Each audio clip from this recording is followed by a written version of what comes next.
রমজানের আগে অস্থির রাজশাহীর ফলের বাজার। হঠাৎ করে দাম বেড়ে যাওয়ায় সবচেয়ে বেশি বিপাকে পড়েছেন নিম্ন আয়ের মানুষ।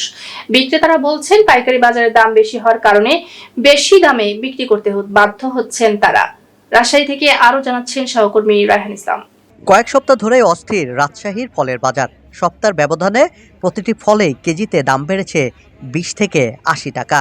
এতে সাধারণ মানুষের নাগালের বাইরে চলে যাচ্ছে আপেল, কমলা, আঙ্গুর, খেজুর, নাশপাতির মতো পুষ্টিকর সব নানা ফল।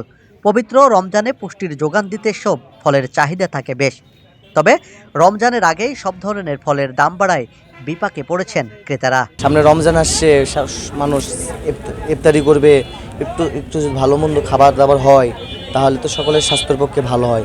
যদি ফলের দাম একটু কমে, অনেক গরিব অসহায় আছে তারাও একটা ফল কিনে, একটা আঙ্গুর কিনে, একটা আপেল কিনে খাইতে পারে, একটা বেদানা কিনে খাইতে পারে।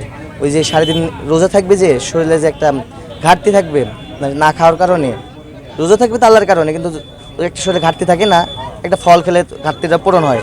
কিন্তু হচ্ছে যে অনেক দামের কারণে অনেক অসহায় গরিবরা তো খেতে পারবে না। আমাদের গরিব দুঃখী মানুষের তো কষ্ট হয় গো, বুঝছো না? এখন বাড়তে হলে শিশু বাচ্চারা ফলমূল খায়, এখন কিনতে যায় দামের গতিবেগ একটু বেশি, এর জন্য মনে করো যে সংকট হয়ে যায়।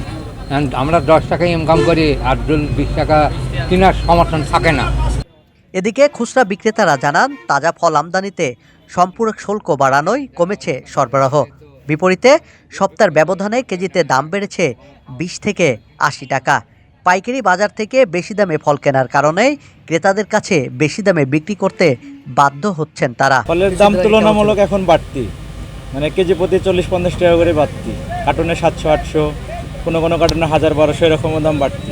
গেল সপ্তাহে আপেলের দাম কম ছিল, কিন্তু সপ্তাহে আপেলের দাম বাড়তি, আমাদের কার্টুনে 1000-1200 করে বাড়তি, কেজি প্রতি 30-40 টাকা বেশি। এর জন্য ক্রেতাও কম, বিক্রিও কম।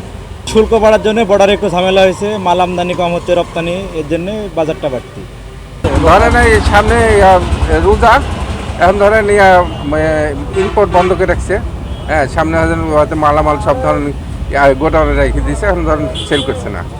হ্যাঁ, এই জন্য একটু মালামালের দাম বেশি হচ্ছে। রমজানের আগে সিন্ডিকেট ভাঙার পাশাপাশি ফলের বাজার ক্রেতাদের নাগালের মধ্যে রাখতে মনিটরিং ব্যবস্থা জোরদার করার দাবি ক্রেতাদের। রায়হান ইসলাম, মুভি বাংলা টেলিভিশন, রাজশাহী।